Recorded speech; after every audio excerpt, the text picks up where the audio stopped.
Hello and thank you for tuning in to Pilot Savvy YouTube video. My name is Chris, owner of Pilot Savvy. Today we're going to discuss how to add the X-Plane icon onto your desktop. As you see here, I have it on my taskbar, but if you want to uh, add it to your desktop, you will look for your X-Plane folder wherever you saved it to during the install.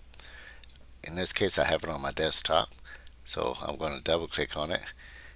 Go to the X-Plane applications icon, right click on it, select send to desktop, create shortcut.